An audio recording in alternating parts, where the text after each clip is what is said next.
So this is series number 7 of our functional series. It's our coin series, but just to let you know, we have several other series that we'll be adding into this project.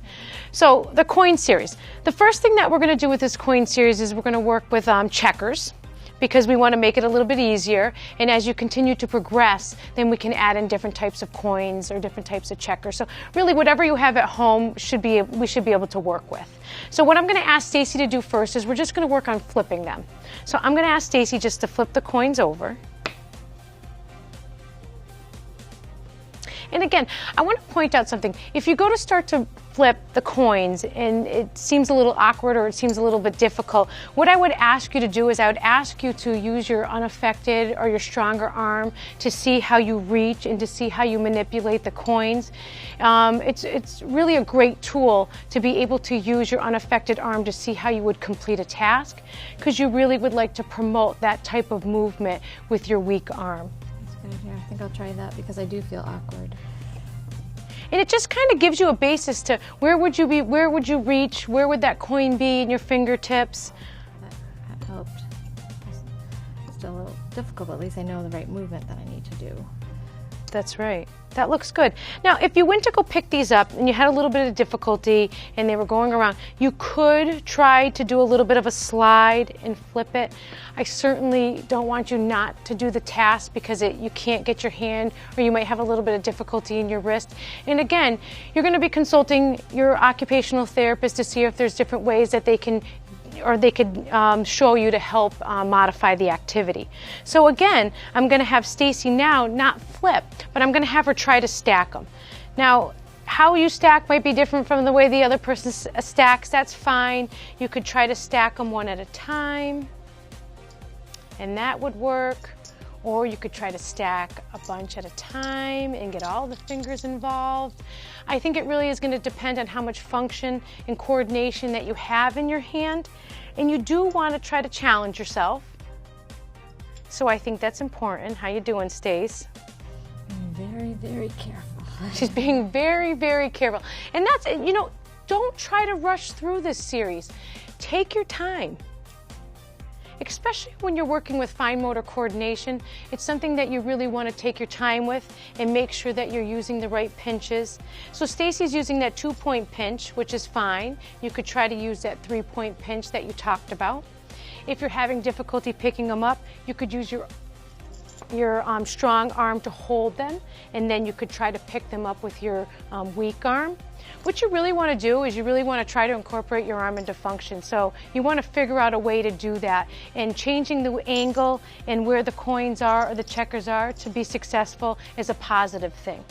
So after you've done that, and if that's an exercise that you need to keep with, that would be fine. But the way that you could also work these would be by picking them up. So what you're going to do, and we're going to start with just having Stacy place one coin at a time. You're just going to pick up one coin at a time, and you're going to place them into a container. Yeah. And Stacy actually does a great job with release, but I also tend to be a big stickler, really focus on that extension so that you can strengthen those extensors. Now, at any point, if you do get tired, I want you to stop. I want you to take a break. If the hand gets tight, you can put it down in that weight-bearing position. You can put it down by your side. You can do whatever technique works for you to kind of relax that hand. So the way that Stacy could grade this now, I'm going to put a couple more out, is she could pick up 2 or 3 coins and then place them in one at a time. So I'm going to have Stacy try to do that. Go ahead there, Stace. Yeah, and you want to try to sink it down into that palm. Yeah, and then drop it in, one at a time. Oh, that looks great. The repetition, though, does help. Stacy just pointed out a great thing, that repetition helps, and I think that's true. I think the more you do it, the more success and the better it's going to feel. Maybe get that last one so you can have 3. And you want to challenge yourself at home too. You do.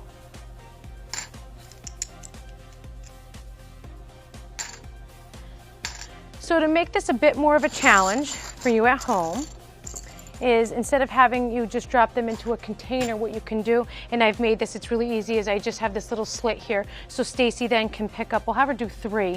So she's going to pick up 3 and she's going to place them in there one at a time. Oh, you can grab these at the dollar store too. That's right. So what I'm going to have, yeah, so pick up 3. Yeah, and then you're going to place them right in there. One at a time. And this really makes you focus on working in those fingers and manipulating in your hand. It's a great activity. She's also getting some sensory input from the checkers. Can you feel that on there? If I don't look at it though, I wonder what the difference will be if I don't focus on looking at it. Well, if you do have changes in your sensation, you really do want to use your vision to make sure that you're in the right spot, and that's looking good.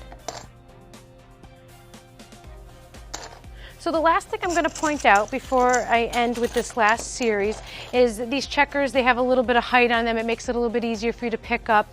Is then you want to really do is go and challenge yourself with some small coins. So Stacy will flip a couple of those and we can see the difference here. So Stacy's looking for the nickels because they're a bit thicker. I like the way she thinks. So again, you want to work on with the pennies, the quarters, the dimes. She can do the same exercises that she just completed with the checkers, but then she can throw in the change. And that looks great. So why don't you pick up a couple, Stace?